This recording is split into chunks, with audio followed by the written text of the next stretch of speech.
It is time to deal with one actually big problem. A huge stone is preventing us from lowering the floor level in the house and making it even. This boulder won't budge. Pounding small cracks and streaks in this stone with a chisel, we want to chip off as many pieces from it as possible. And so far, we've been successful. Breaking the stone apart lightens its weight and increases the chance of us extracting it from the ground. We don't forget about the protection of our hands and eyes. We work in gloves and glasses. It is constantly snowing and windy. We quickly got used to such summer surprises. Each part of the stone will be used in the construction. This flat stone from the boulder will become part of the wall. We also managed to break off one side. We beat it with a hammer from all sides, and it's ours.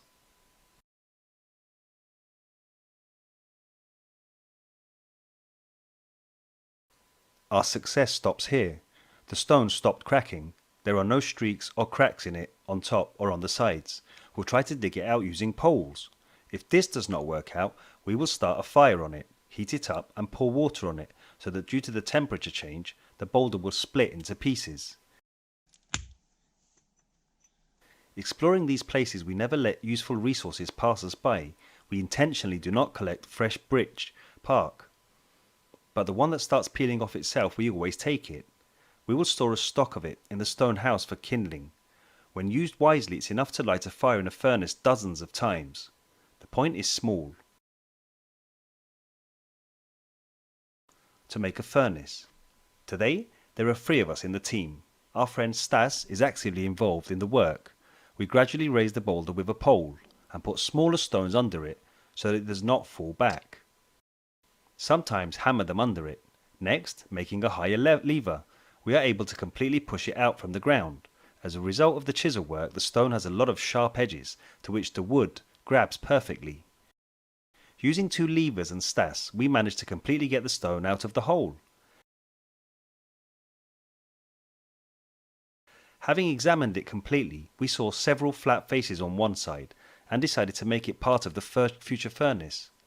When the ground, tree roots and other stones do not hold it, turning over this boulder is not so difficult, and the 3 of us position it as we need.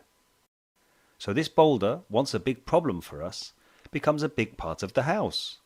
A stone with just the right shape is placed in a narrow gap between it and the wall and is firmly fixed.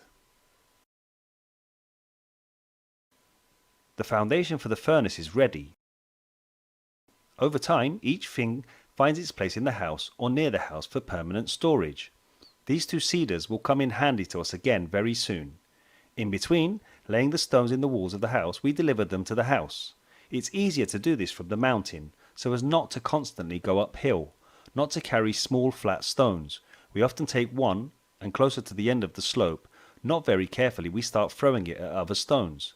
That way, we get several excellent flat stones, which we easily carry to the house along a flat path. One of the stones we brought back carefully and laid it on the edge of the stones. We started making the oven. This time, fortune smiled at us. Under the large boulder we found decent quality clay. We never encountered clay on the mountain, where there are stones runs everywhere. This is great luck. Like a gift from this irritating stone for our efforts. We begin to lay out stones in a circle. The work is split quickly between the team. Alex is laying the oven stones. Stas manages to supply clay and carry stones. And Dennis, spreading himself thin, is trying to take it all off. The hardest work. It turned out that there is a lot of clay here, and this means that we will seal all the joints very reliably. Smoke should not enter the house. For masonry, we use flat, small stones. They are easy to work with and much easier to connect with each other. Another cloud with snow passes, but, captured by work, we didn't even notice it.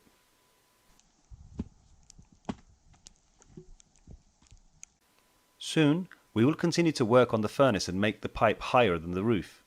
But now we are starting a fire. It is with fire that we plan to properly burn the clay inside the furnace. It should harden and reliably secure the masonry. The stone visor was specifically not used for masonry. We hope in the future to use it as a shelf for mugs, pots and a kettle.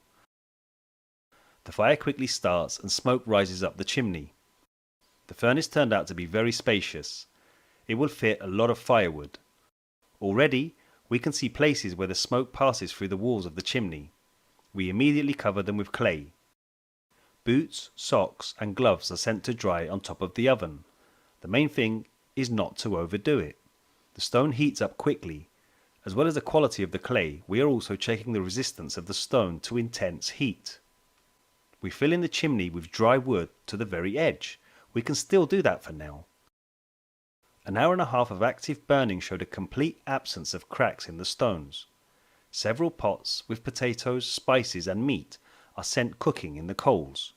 So this is how we spend this quiet and calm evening. But it wasn't like that for long. At dusk we saw a crack on the horizontal stone right in the centre, and in a hurry, in order to prevent a collapse, we laid a small wall under the stone, a support consisting of smaller stones. We ate the meat in the pots in parallel to laying the stones.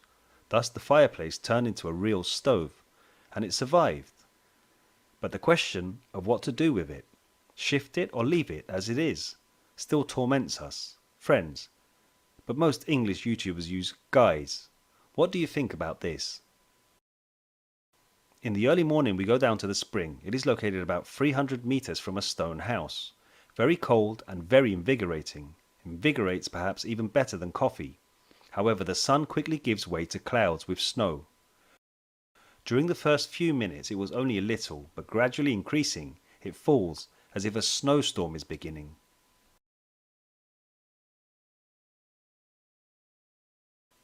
It is all the more surprising to find these Taiga gifts here. Even if small, these cedar cones are full of delicious nuts. Not every year is a fruitful one for pine nuts, but this one promises to live up to all expectations. The tops of cedars are dotted with young cedar cones, and despite the bad weather, they continue to grow and gain strength. Already in the fall, the cone will ripen and allow you to enjoy its amazing taste.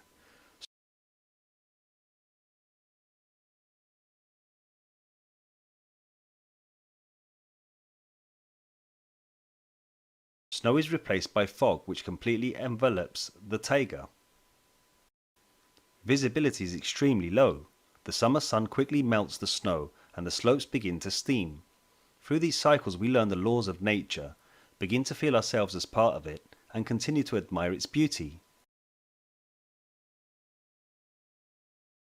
A stone house simply must be built in these places. From sawn wood poles we made a shelf behind the back wall of the house. Here we store a little food, dishes. Keeping small things in such a nook turned out to be a very convenient solution. Today we'll continue to lay the stove. So in order for the smoke to not bother us, we decided to cook breakfast and make tea using a campfire. We made this campfire place last fall. A flat stone was laid at the bottom of the hearth, and on the edges, in 1 to 2 layers larger stones was laid, to prevent the wind from making the fire larger. Towards lunchtime our breakfast begins. Today's menu features eggs, bread and charcoal grilled sausages, simple and beloved food by us. During breakfast time the wind died down and even the snow stopped. The birds joyfully sang. The perfect meal. The soil level on the mountain is about half a meter. The root system of many trees is poorly developed, which is why they often fall. This spruce fell after a little gust of wind, and it fell 40 meters from the stone house. Its wood is still suitable for us, it's easy to cut, and the carrying distance is short. But if this is not done, rains, snow and moisture will quickly turn it into trash.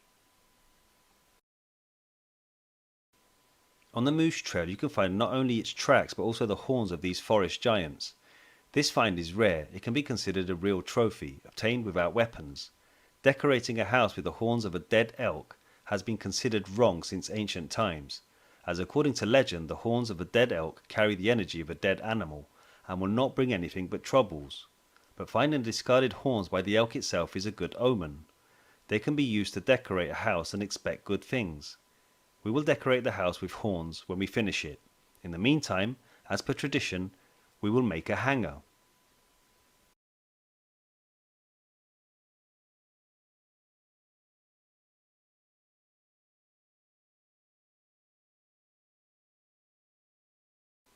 Hang clothes, equipment, there is a place for everything.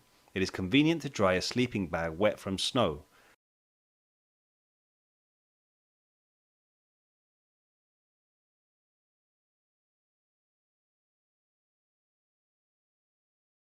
The clay has hardened from firing. There are no cracks in it. This definitely indicates that it's high quality. Although we were lucky here, the outside looks great and we continue to lay the stones. The coals in the furnace have long gone out, but the inside still feels warm. The stones are also still warm. We try to carefully fill in all the clay joints, both inside and outside. We are making a straight chimney. In the chimney canal itself, we decided to make 2 overhangs, half of the canal's width, in order to slightly reduce the draft of the smoke and increase the heating of all stones in the furnace. This is the first overhang on the back wall. The second will be higher, on the front wall.